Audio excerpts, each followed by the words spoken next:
বাবুকে ইমিডিয়েট ডক্টরের কাছে নিয়ে যেতে হলো কেন? গুড মর্নিং বন্ধুরা, আপনাদের সকলকে সুস্বাগতম আমার চ্যানেল গোল্ডেন লাইফে।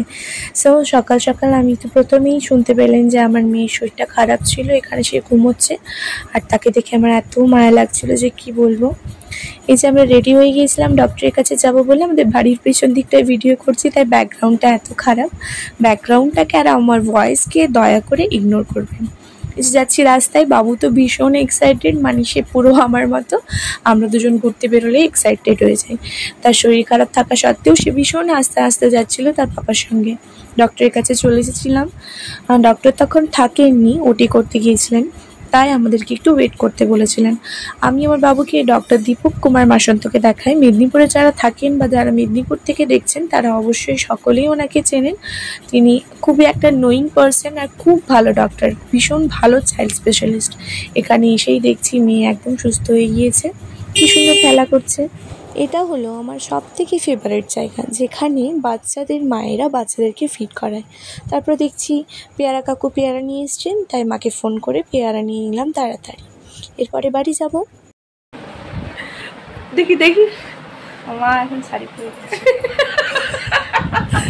সুন্দরী হয়ে দিচ্ছে। দাঁড়াও তো, মাথায় কাপড় লিখছে দেখছে।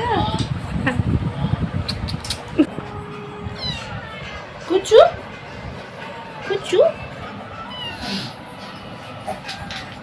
হাই করতে হাই করে আমাদের এখন রান্না হচ্ছে, মা রান্না করছে। কে রান্না করছো? ব্লগ। কি রান্না করছো? চিকেন রান্না করছি আর আর পোলাও। খুব স্পেশাল কিছু রান্না হচ্ছে। দেখছো মা শাড়ি পরে সুন্দর হয়ে গেছে। এখানে রান্না ডান। এটা আছে চিকেন আর এটা আছে পোলাও। এক মিনিট পোলাওটা দেখাচ্ছি। চিকেনটা মা করেছে আর পোলাওটা আমি রান্না করেছিলাম। এই হচ্ছে পোলাও, এখনো দমই আছে। বাবুকে ইমিডিয়েট ডক্টরের কাছে নিয়ে যেতে হলো কেন? চলুন তাহলে কারণটা আপনাদের সঙ্গে শেয়ার করি।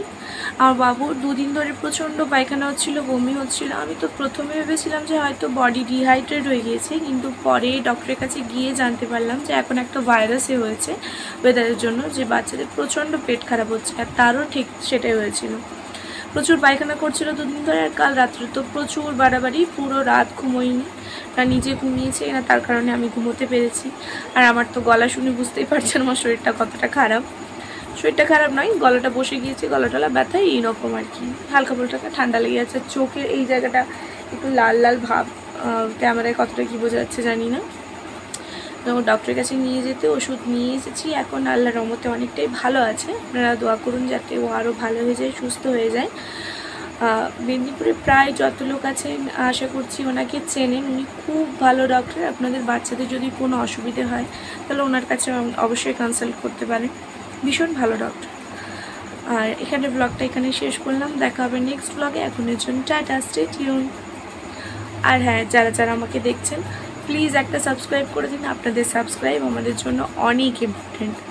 এখনের জন্য টাটা।